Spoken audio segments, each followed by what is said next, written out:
Despertar espiritualmente não significa que os desafios da vida desapareceram.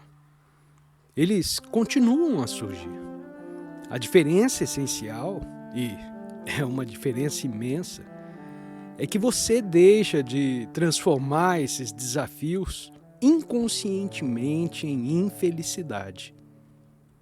Grande parte do sofrimento humano vem da ideia de que somos essencialmente a nossa história pessoal, um conjunto de pensamentos e lembranças sobre o que nos aconteceu, o que fizemos, o que os outros nos fizeram, sucessos, fracassos, dores, conquistas. Tudo isso forma ao longo do tempo uma narrativa interna que se cristaliza como uma identidade mental. Essa identidade passa a ser sentida como eu, e com ela vem o fardo daquilo que chamamos de minha vida. A mente cria um enredo e o chama de minha história. E com esse enredo nasce uma estrutura de tempo psicológico. Eu sou assim por causa do que aconteceu comigo no passado. Preciso alcançar algo no futuro para me sentir completo. O passado molda a nossa autoimagem. O futuro se torna um projeto de salvação. Mas nesse fluxo de pensamentos, há sempre uma sensação subjacente de que algo está faltando. Por mais que você consiga certas coisas, sempre permanece um vazio. Mesmo aqueles momentos em que você sente que chegou lá, após uma conquista, após um reconhecimento, ou mesmo uma euforia momentânea. Logo se dissipa e a inquietação retorna. Muitos vivem como se fossem um problema a ser resolvido. Eles não dizem isso abertamente, mas há uma corrente oculta de pensamento que sussurra nos seus ouvidos. Há algo de errado com você. E quando olham para os outros, nas redes sociais, na rua ou então em conversas, parecem pensar: eles não têm esses problemas que eu tenho. Por que isso só acontece comigo? E isso os leva a fingir, a criar uma imagem melhorada de si mesmos. E essa imagem, muitas vezes, é amplificada e publicada. Quanto mais perfeita ela parece por fora, mais distante está da experiência interna real. Todos carregam consigo uma situação de vida. Ela pode ser leve ou pesada, mas ela está sempre presente. Pode envolver dificuldades em relacionamentos, questões de saúde, desafios financeiros ou instabilidade no trabalho. Raros são aqueles que se sentem completamente livres disso. Essa situação de vida, por mais sutil ou intensa que seja, tende a moldar a maneira como a pessoa se percebe. Muitos vivem como se estivessem sempre sobrecarregados, mesmo sem saber. A insatisfação torna-se parte da identidade.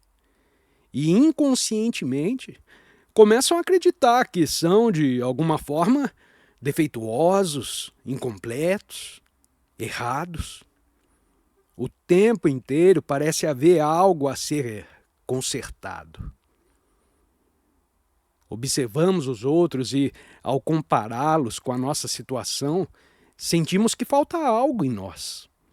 Eles parecem estar bem, e então começamos a fingir. Criamos uma aparência que camufla o desconforto. O mundo moderno oferece ferramentas perfeitas para isso.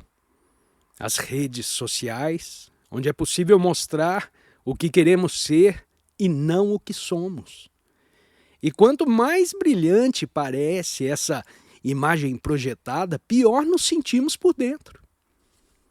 Esse ciclo de fingimento e insatisfação leva a um estado contínuo de frustração. O desconforto não é causado apenas pelas circunstâncias, mas por aquilo que pensamos sobre elas. Quando a mente está sobrecarregada de pensamentos, começa a projetar histórias sobre o que está errado, o que poderia acontecer, o que deveria ser diferente. Assim a infelicidade cresce, não por causa da realidade, mas por causa da narrativa mental que construímos a partir dela. Existe para muitos uma constante sensação de que ainda não chegamos lá, de que estamos sempre à espera de um momento futuro que vai nos trazer realização. Pensamos que ao conquistar algo, seja uma promoção, um relacionamento, uma casa nova, então estaremos completos. Mas mesmo quando isso acontece, a sensação de insuficiência retorna. É como se a realização estivesse sempre escapando pelas frestas do tempo. Esse padrão é tão comum que chega a parecer normal. Esperamos por um começo de vida que nunca chega. Adiamos o presente em nome de um futuro idealizado, e quando olhamos para trás, percebemos que vivemos muito pouco do agora. A verdade é que, por mais que melhoremos externamente, adquirindo conhecimento, habilidades, conquistas, a raiz da insatisfação não é tocada. Podemos nos aperfeiçoar, sim, e isso é algo positivo, mas o vazio interior não é preenchido com realizações externas.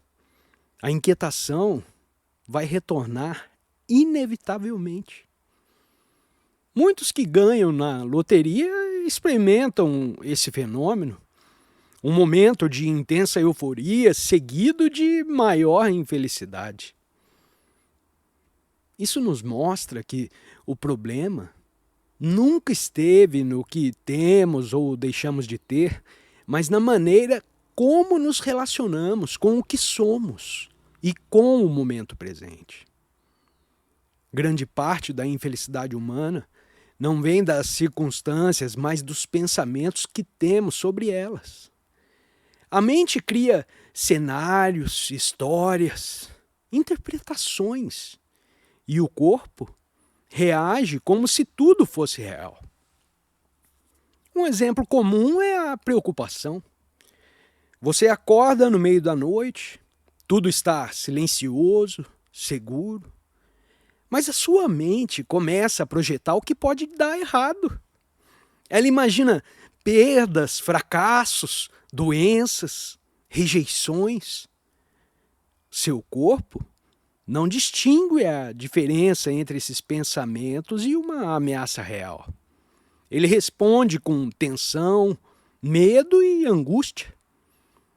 Assim você se sente mal, mesmo que no momento nada esteja de fato acontecendo.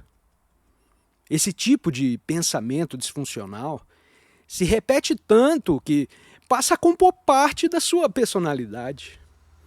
Algumas pessoas vivem em um estado contínuo de preocupação, como se isso fosse responsabilidade ou sensatez.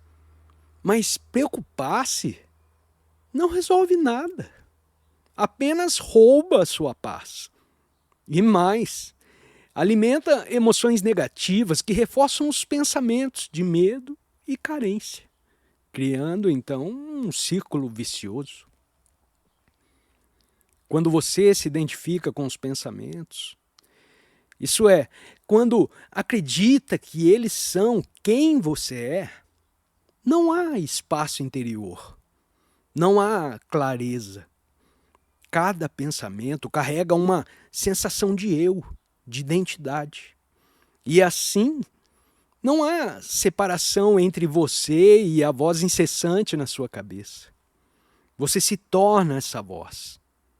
E ela não para.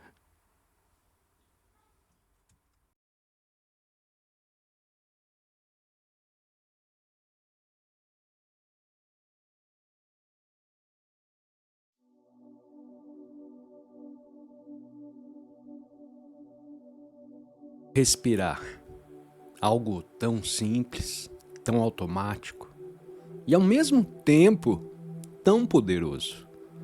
Uma única respiração consciente pode dissolver a tensão, interromper um ciclo de pensamentos, trazer você de volta ao corpo. Muitas vezes estamos tão perdidos nas histórias da mente que esquecemos o corpo completamente. E é nele que começa o retorno ao presente. Quando você inspira com atenção, você não apenas oxigena o corpo, você ancora a consciência. É um lembrete silencioso de que você está vivo agora e que este momento é suficiente. Mesmo nos instantes mais desafiadores, há sempre uma respiração disponível. E isso, por si só, é uma dádiva. O corpo responde à atenção com gratidão. Os músculos relaxam, a mente desacelera. Você não precisa de grandes técnicas. Apenas a presença na respiração já é suficiente para abrir uma clareira de silêncio. Esse silêncio, muitas vezes, é tudo o que você precisava. Não para entender, mas para simplesmente estar. Com o tempo, a respiração consciente se torna um portal, um retorno ao lar. Sempre que algo parecer demais para você, respire.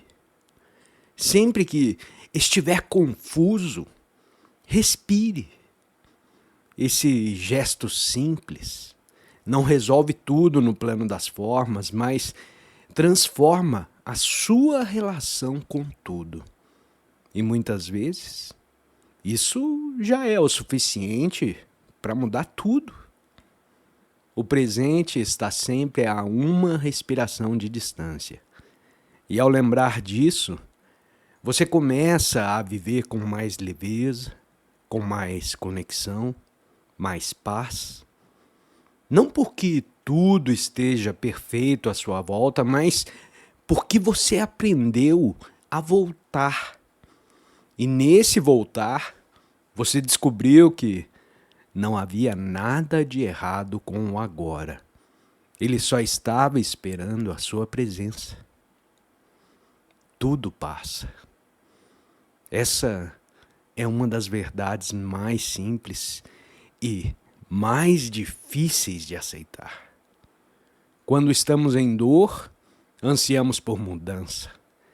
Mas quando estamos felizes, queremos segurar, queremos fixar, queremos controlar. A mente tem dificuldade em lidar com a impermanência. E, no entanto, é justamente nela que mora a liberdade. Nada no mundo das formas é permanente. Emoções, pensamentos, situações, relacionamentos, tudo está em fluxo constante. Resistir a isso é a fonte do sofrimento.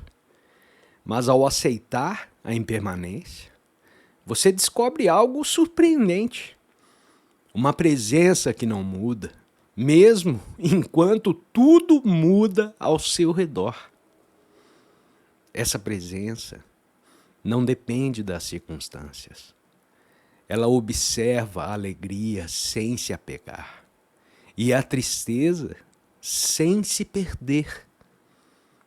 Ela é como o céu, onde as nuvens passam, mas nunca deixam marcas. Quando você se ancora nessa presença, você começa a experimentar a vida com mais suavidade. Você saboreia o momento, mas não se agarra a ele. Isso não é frieza, não é indiferença. Isso é liberdade interior. Você pode amar profundamente, você pode rir intensamente, Você pode chorar com o coração aberto, mas ainda assim saber que tudo está de passagem. E esse saber não é uma ameaça. Esse saber é um convite. Viva tudo plenamente, mas sem se perder no que é transitório. Quando você para de se apegar ao que está passando, algo em você repousa. Há menos medo, há menos ansiedade, porque você já não precisa que a vida siga os seus planos. Você apenas caminha, presente, aberto, receptivo. E é nesse caminhar que você descobre que tudo o que realmente importa nunca foi perdido. Só estava encoberto pelas suas expectativas. Você não é a sua história. Essa afirmação pode parecer um pouco desconcertante à primeira vista. Afinal, grande parte da identidade pessoal está ancorada no passado. O que aconteceu, o que foi dito, o que foi sentido. Mas a consciência verdadeira, aquela que você é em essência, não precisa de narrativa para existir. A história pessoal é como uma trilha deixada na areia. Ela é visível por um tempo, mas logo ela é apagada pelas ondas do agora. Quando você se apega demais à história, quando você revive o passado continuamente, quando reconta as feridas, quando repete padrões, você limita o seu potencial. Mas quando você se volta para o presente, você percebe que a vida está acontecendo agora. Ela não é uma lembrança. Isso não significa negar a sua história. A sua história faz parte da sua jornada. Mas ela não pode definir quem você é. Você é o espaço onde essa história aconteceu, onde essa história apareceu. Você é o observador silencioso, você não é o enredo. E ao perceber isso, você começa a viver com mais liberdade. Porque você não precisa mais justificar o presente com o seu passado. A consciência não precisa explicar nada. Ela simplesmente é. E quando você se ancora nela, vive cada momento com mais frescor, com mais abertura, com mais autenticidade. Já não há aquela necessidade de carregar o peso da sua autobiografia. O passado perde a sua força. O futuro deixa de ser uma projeção e só o agora importa. E ele é leve. Soltar a história pessoal não é esquecer quem você é. É lembrar-se de quem você é além das formas. E nesse reconhecimento, a vida volta a ser nova, volta a ser vibrante, volta a ser surpreendente. Porque agora você não vive mais como um personagem. Você vive como presença.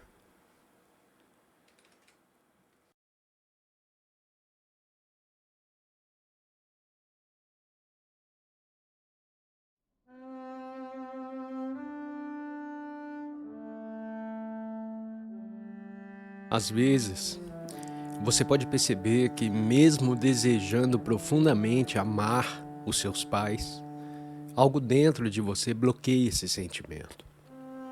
Há uma barreira invisível, uma dor que surge, mesmo quando há intenção de conexão.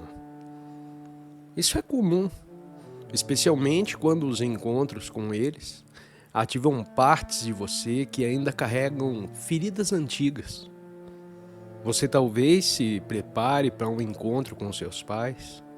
Você respira fundo, tenta manter-se presente, mas repentinamente você se sente invadido por ondas de desconforto, ansiedade ou dor. Essas reações, embora intensas, não surgem do presente. Elas são ecos do passado. São memórias emocionais que ainda vivem no seu corpo.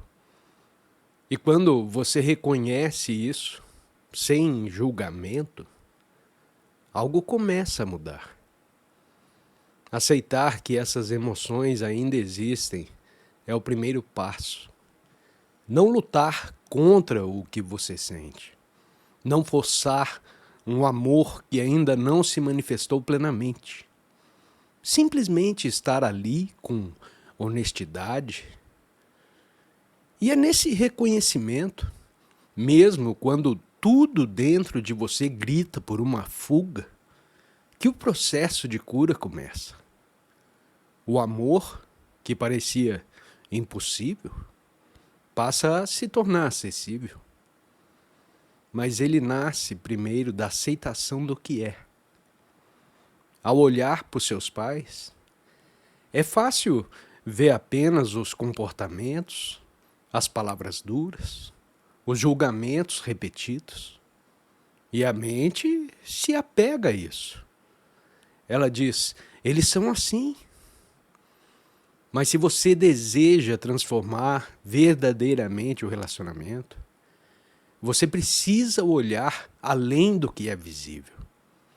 Porque o que você vê, aquilo que tanto te afeta, não é quem eles são. É apenas o condicionamento falando por eles. Eles reagem, eles repetem padrões, criticam ou se fecham, não porque escolheram conscientemente. Eles também estão presos a memórias emocionais, a aprendizados inconscientes, a dores não resolvidas. E quanto menos presença há em uma pessoa, mais ela é dominada por esse condicionamento. Isso não é uma falha pessoal, é uma limitação humana. E quando você começa a ver isso, não apenas intelectualmente, mas com o coração, nasce a compaixão. Você entende que por trás daquela máscara de comportamento reativo há um ser, muitas vezes esquecido até por eles mesmos. Um ser que brilha, mesmo que brevemente. Quando há um intervalo nos pensamentos, um momento de silêncio entre as palavras, você pode às vezes perceber esse brilho nos olhos deles, como um vislumbre da verdade. E essa percepção muda tudo, porque você não está mais reagindo à superfície. Você está presente diante do ser que, mesmo obscurecido, ainda existe ali. E como lidar, então, com as emoções que surgem nesses encontros? Quando a dor antiga é despertada e tudo em você parece contrair. A resposta não está em resistir ou tentar mudar o que sente, mas em criar um espaço interno que acolhe sem julgamento aquilo que está surgindo. Esse espaço nasce da aceitação. Não uma aceitação intelectual, mas uma aceitação sentida. Sim, é isso que eu estou sentindo agora. Pode ser tristeza, raiva, frustração, uma vontade louca de fugir. Você não precisa nomear com precisão, você só precisa sentir. Permitir que essa energia se manifeste sem resistência. E paradoxalmente, quando você aceita plenamente uma emoção, ela perde o poder de te dominar. Você não está mais lutando contra ela. Você não está se identificando com ela. Você é o campo que observa, que permite, que acolhe. Esse campo é quem você realmente é. Ao praticar isso, você oferece espaço não apenas para si mesmo, mas também para os seus pais. Eles continuam sendo como são, mas agora você não está mais se confundindo com o drama. Você vê o passado atuando neles e vê o passado sendo ativado em você. Mas no meio disso tudo, surge um terceiro elemento, a presença. E é essa presença que transforma, porque só ela pode dissolver o passado. Não o pensamento, não o esforço, não a negação, só a presença. Muitos dos conflitos com os pais não surgem apenas do que eles fazem, mas do que você espera que eles façam e não fazem. Esperamos que sejam mais compreensivos, mais atentos, mais presentes. Esperamos que reconheçam as suas falhas, que mudem, que nos vejam de verdade. E quando isso não acontece, nós sentimos frustração, sentimos mágoa e, às vezes, até rejeição. Mas será que essa expectativa é justa? Será que é realista pedir que alguém ofereça aquilo que ainda não descobriu dentro de si? A expectativa é uma armadilha sutil. Ela parece razoável, mas ela esconde uma dependência emocional. Ela diz: para que eu me sinta em paz, você precisa agir de uma determinada forma. Isso é compreensível, mas também é profundamente limitante, porque a paz que depende do outro nunca é a verdadeira paz. Libertar-se da expectativa não significa desistir do vínculo ou aceitar abusos. Significa reconhecer que o outro é como é neste momento. E que o seu bem-estar interior não precisa estar amarrado a isso. Essa liberdade é o início de um amor maduro. Um amor que não exige, mas que compreende.